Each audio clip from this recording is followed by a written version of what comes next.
नमस्कार viewers. Private civil contractor कितने प्रकार के होते हैं, आइए आज बात करते हैं।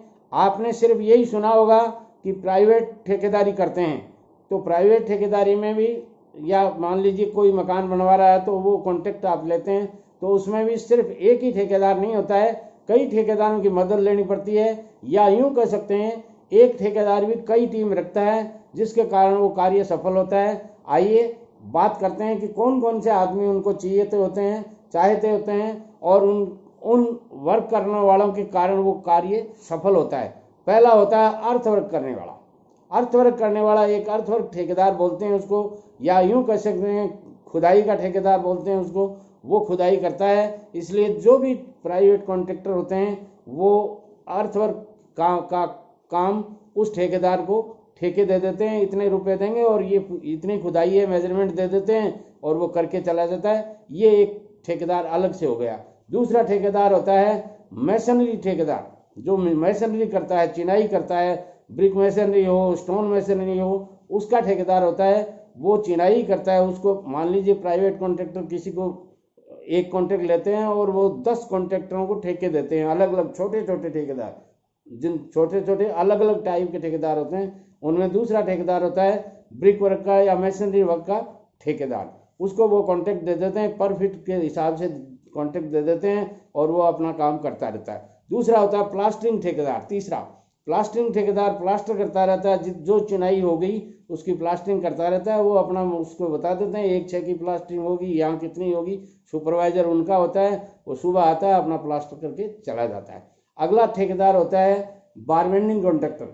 जैसे स्टील का काम होता है, तो सरिये का काम होता है, ये आप समझते हैं। तो बारबेंडिंग की जरूरत होती है, सरिया मोड़ना पड़ता है, कैसे स्ट्रिप बनाने पड़ते हैं, कौन कौन से कॉलम के बाहर खड़े करने पड़ते हैं, कॉलम के बेस के सरिये कैसे तैयार करने पड़ते हैं, बीम के सरिये तो कैसे तैयार करने, वो भी एक ठेकेदार होता है। उसको अलग से ठेका देते हैं, उसी ठेके में से वो अलग उसको कॉन्ट्रैक्ट दे देते हैं और वो करके चला जाता है। अगला होता है शटरिंग सेंटरिंग का ठेकेदार।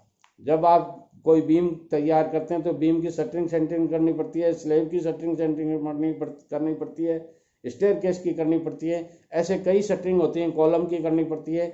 तो वो सामान उनके पास होता है और वो अपना सामान शटरिंग का लाते हैं और काम करके पर फीट के हिसाब से पैसे लेके काम कर देते हैं। अगला होता है कि कास्टिंग का कॉन्ट्रैक्टर, क्योंकि जब आप शटरिंग सेंटरिंग करते हैं, सरिया वगैरह बांधते हैं, बीम वगैरह बांधते हैं, तो उसकी कंक्रीटिंग करनी पड़ती है और कंक्रीटिंग करने के लिए अलग से एक ठेकेदार होता है, जो अपनी स्वयं की मिक्सचर मशीन रखता है, स्वयं की ट्रॉली वगैरह रखता है और स्वयं की लेबर रखता है और वो लेबर को ला करके कास्टिंग करवा के चला जाता है और पर फीट के हिसाब से अपने पैसे लेता है। अगला आता है नाम आता है कि टाइल फिटिंग का ठेकेदार होता है। मार्बल फिटिंग का अलग होता है, ग्रेनाइट फिटिंग का अलग होता है। वो अपने संसाधन मशीन वगैरह लाते हैं, काटने पीटने की मशीनें लाते हैं और वो काम करके चले जाते हैं। घसाई की बार ग्राइंडिंग मशीन जिनको बोलते हैं, वो सारी अपने साथ में रखते हैं और ये काम भी करते हैं। अगला आता है वुड वर्क का।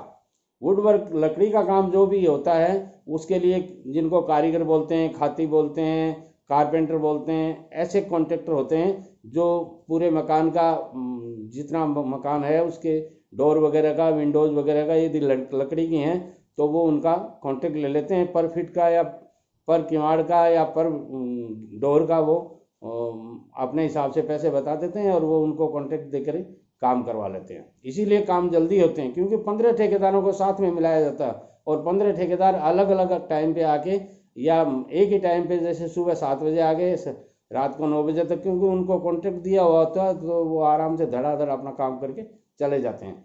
अगला बात आती है कि पेंटिंग और पुट्टी का ठेकेदार।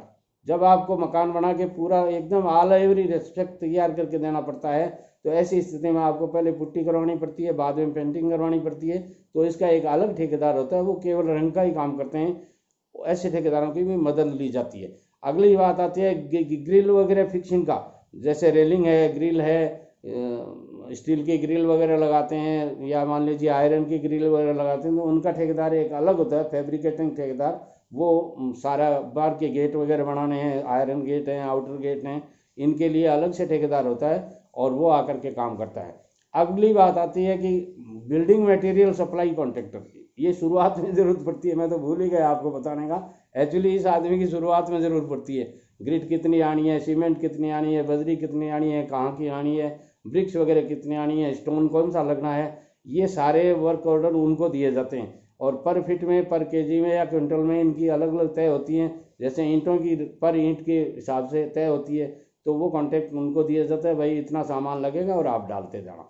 अब बात आती है कि लेबर कॉन्ट्रैक्टर, ये भी पहले ज़रूरत पड़ती है, मैं भूल गया, माफ़ करना, ये शुरुआत में ज़रूरत पड़ती है। क्योंकि लेबर कॉन्ट्रैक्टर मान लीजिए इसके अलावा भी आपको 2-4 आदमी रखने पड़ते हैं, वॉचमैन वगैरह, और लंबा प्रोजेक्ट है तो ऐसी स्थिति में आपको लेबर कॉन्ट्रैक्टर की मदद लेनी पड़ती है। वो सिर्फ लेबर ही भेजता है और कुछ नहीं करता, अपना लेबर दिया और पर लेबर के हिसाब से अपनी रेट होती है और वो ले जाता है। इसके बाद में आता है इलेक्ट्रिक फिटिंग का काम। तो इलेक्ट्रिक फिटिंग का काम करने वाला भी एक अलग से ठेकेदार होता है, जो केवल बिजली की फिटिंग वगैरह करता है। तो क्या क्या इक्विपमेंट रखते हैं, कितने हैं, क्या है, पर पॉइंट के हिसाब से वो रेट लेता है। और अगला बात आती है कि पाइप फिटिंग और सैनिटरी फिटिंग का ठेकेदार, तो ये भी आपको ज़रूरत पड़ती है। और इस तरह मतलब क्या है कि सारा काम आपका कंप्लीट तब होता है जब इन 15 ठेकेदारों की मदद ली जाती है। वैसे कहने में यही लगता है आपको, बोलो सिविल ठेकेदार है, प्राइवेट ठेकेदार है, मगर प्राइवेट ठेकेदार के पास में या तो ये 15 टाइप के आदमी अपने पास में स्वयं रखता है वो हायर करके, या इन सब की कॉन्ट्रैक्ट मदद लेता है, तब जाके एक प्रोजेक्ट पूरा होता है। और इसके अलावा यदि आप बहुत कुछ जानना चाहते हैं तो मेरी channel SN. Sharma motivational speaker YouTube पे जाइए, सर्च कीजिए, और सर्च करते ही आपको मेरी चैनल खुल जाएगी। और आप चैनल को सब्सक्राइब कर लीजिए, बेल आइकॉन को दबा लीजिए, ताकि एस.एन. शर्मा मोटिवेशनल स्पीकर जब भी कोई नया वीडियो अपलोड करें, नोटिफिकेशन के द्वारा आपको सबसे पहले मिले। और कमेंट्स के द्वारा मुझे बताइएगा कि आज का वीडियो कैसा लगा, और सारे दोस्तों में आप ये वीडियो भेजिएगा, क्योंकि सबको अनुभव की ज़रूरत है। और जब आप कोई भी आदमी मकान बनाता है तो उसको इस तरह की वीडियोस की बहुत आवश्यकता होती है। और वो जनों को, लोगों को पूछते रहते हैं, अरे भाई मेरे को कुछ बताओ, कोई बताओ। अब बताने को कितनी बात बताएगा कोई आपको। तो इसलिए आप इस वीडियो को रोकिएगा मत, लोगों को शेयर कीजिएगा, ताकि उनका अनुभव बढ़े। नमस्कार।